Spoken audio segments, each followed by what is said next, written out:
सरकार ने ऐलान किया था कि कोरोना से जो शहीद होंगे उनको 1 करोड़ रुपए का मुआवजा मिलेगा, चाहे वो डॉक्टर हों या सफाई कर्मचारी। एक सफाई कर्मचारी को दिल्ली सरकार ने 1 करोड़ रुपए का मुआवजा दिया है, लेकिन मामला फंसता जा रहा है। 50 से ज़्यादा सफाई कर्मचारियों की मौत हुई है। कहाँ पेच है? क्या दिल्ली सरकार की तरफ से ढिलाई है या एमसीडी पर बीजेपी का कब्जा है? सफाई कर्मचारी एमसीडी के अंतर्गत आते हैं, तो वहाँ मामला फंस रहा है। मेरे साथ सोशल जस्टिस मंत्री राजेंद्र पाल गौतम हैं, उनसे बात करेंगे और राशन को लेकर जिस तरह से विवाद हुआ था उससे भी जानने की कोशिश करेंगे कि आखिर केंद्र ने घर घर राशन पहुंचाने पर क्यों अरंगा लगा दिया। सर, आपकी सरकार ने अनाउंसमेंट किया था कि 1 करोड़ रुपए देंगे, एक सफाई कर्मचारी को मिला भी है। मामला कहाँ फंस रहा है? चूँकि 50 के ज़्यादा सफाई कर्मचारी की मौत हुई है, अस्पताल हो या तमाम जगह। देखिए, जो कैबिनेट नोट जो कैबिनेट में प्रस्ताव पास हुआ है, उस प्रस्ताव के हिसाब से कोई भी कर्मचारी जिसकी कोविड में ड्यूटी लगी है, अगर उसकी कोविड होने से डेथ हो जाती है और उस डिपार्टमेंट के जो कॉम्पिटेंट अथॉरिटी है, अगर वो ये सर्टिफाइड करके लिखते हैं, देते हैं कि अमुक एम्प्लॉई की डेथ कोविड में ड्यूटी होने की वजह से कोविड हुआ, जिसकी वजह से उनकी डेथ हुई है, तो अगर कॉम्पिटेंट अथॉरिटी लिख के दे देती है तो फिर दिल्ली सरकार की जो फाइनेंशियल असिस्टेंस जो स्कीम है कोविड-19 की, उसके तहत जो 1 करोड़ की धन सहयोग राशि देने का प्रावधान है, उसको दिल्ली सरकार दे रही है। उसमें पुलिस के अधिकारियों को भी मिला, उसमें सफाई कर्मचारियों को भी मिला, उसमें टीचर्स को भी मिला, उसमें फायर सर्विस वालों को भी मिला, उसमें दूसरे और डॉक्टर्स को भी मिला, पैरामेडिकल स्टाफ को भी मिला, सिक्योरिटी गार्ड को भी मिला। तो जो भी कर्मचारी या अधिकारी, डॉक्टर या पैरामेडिकल स्टाफ या सफाई कर्मचारी या कोई अन्य, जो कोविड ड्यूटी में काम कर रहा है और कोविड ड्यूटी में काम करते हुए उसको उसकी वजह से कोविड हो गया और उसकी डेथ हो जाती है, तो कॉम्पिटेंट अथॉरिटी उस डिपार्टमेंट की अगर लिख के देती है तो कोई सरकार को 1 करोड़ रुपए की सहयोग राशि देने में कोई दिक्कत नहीं है। लेकिन चूंकि जो सफाई कर्मचारी जिसको 1 करोड़ रुपए मिला, उनकी कॉम्पिटेंट अथॉरिटी ने ये लिख के दिया है कि इसको कोविड में ड्यूटी थी और कोविड की वजह से डेथ हुई है, तो सरकार ने पे कर दिया। तो जो एमसीडी, 3 एमसीडी हैं दिल्ली में, ईस्ट एमसीडी, नॉर्थ एमसीडी और साउथ एमसीडी। अगर एमसीडी की जो कॉम्पिटेंट अथॉरिटी है, अगर वो किसी भी कर्मचारी की अगर कोविड में ड्यूटी है और उसकी डेथ हुई है, उसको सर्टिफाइड करके दे देते तो दिल्ली सरकार 1 करोड़ रुपये तुरंत उसको सहयोग राशि देगी, इसमें कहीं कोई प्रॉब्लम नहीं है। लेकिन जिसको कॉम्पिटेंट अथॉरिटी लिख के नहीं देगी, तो उसको ये नहीं माना जाएगा कि उसकी कोविड में ड्यूटी की वजह से डेथ हुई है। तो मैक्सिमम सफाई कर्मचारी एमसीडी के तहत आते हैं, सैलरी उसकी केजरीवाल देखिए, सरकार देती सफाई कर्मचारी एमसीडी के तहत भी आते हैं, एनडीएमसी के तहत भी आते हैं, कैंटोनमेंट बोर्ड में भी होते हैं, और दिल्ली सरकार के अन्य जो ऑफिसेज हैं या स्कूल्स हैं उसमें भी होते हैं।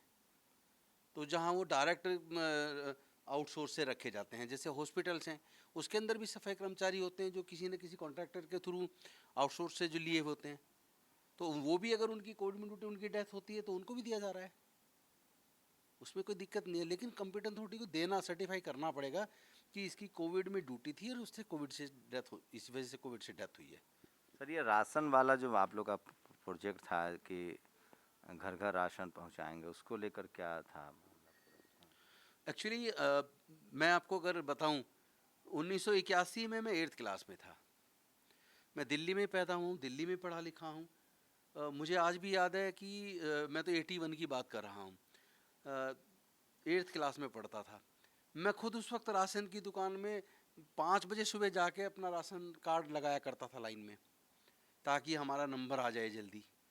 और उसमें क्या होता था, कई बार राशन वाला कह देता था राशन ख़त्म हो गया। इसका मतलब राशन ख़त्म नहीं होता, बल्कि राशन चोरी होता है, वो बेचा जाता है।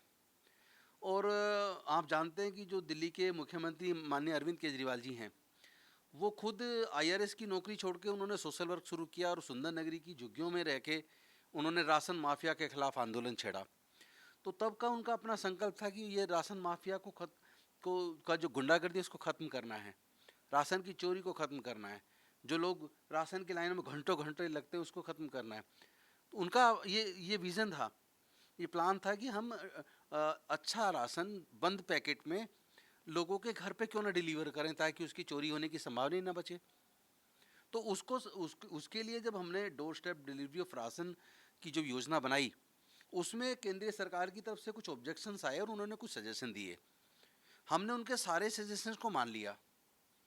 उसके बाद भी इस योजना को रोके जाने का सीधा सीधा मतलब है, ये एक मतलब राजनीतिक षड्यंत्र है।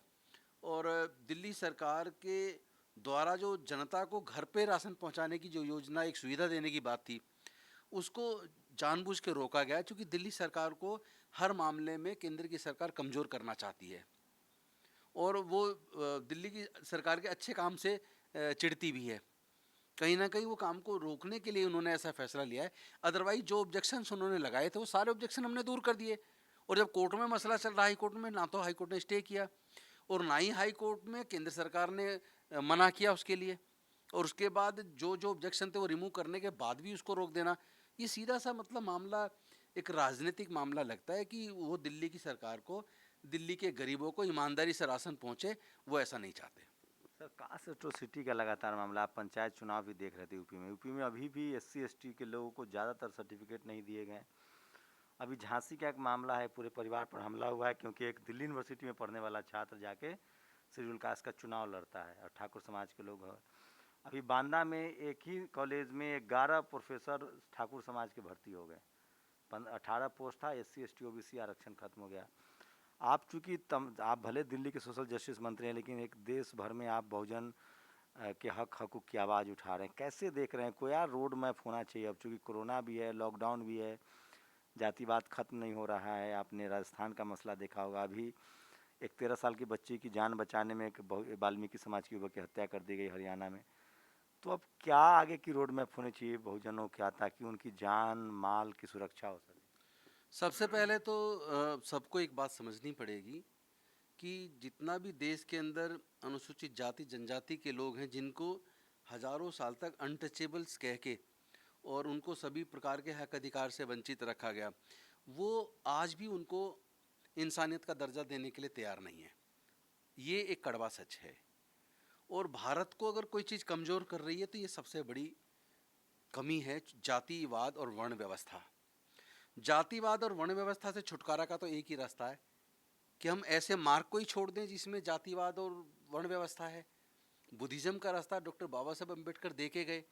उसके बाद भी अगर हम अपने पूर्वजों की सांस्कृतिक विरासत में, चूँकि जब हम इतिहास को पढ़ते हैं तो हम पाते हैं किस तरीके से पुष्यमित्र शुंग ने राजा बृहद्रथ की हत्या धोखे से करके और पूरे भारत से बौद्ध मठों को तुड़वाया गया, किस तरह बौद्ध भिक्षुओं की हत्याएं करवाई गई। और भारत में जहां म्यांमार से लेकर काबुल कंधार तक पूरा भारत बौद्धमय था, तो उस बुद्धिस्ट कल्चर को पूरी तरह नेस्तनाबूद किया गया। और जो लोग हमें शोषण करते हैं, जो लोग प्रताड़ित करते हैं, जो लोग इंसानियत का दर्जा भी देने को तैयार नहीं है, फिर भी हम उसी व्यवस्था को अगर पोषने का काम करेंगे तो फिर छुटकारा कैसे मिलेगा?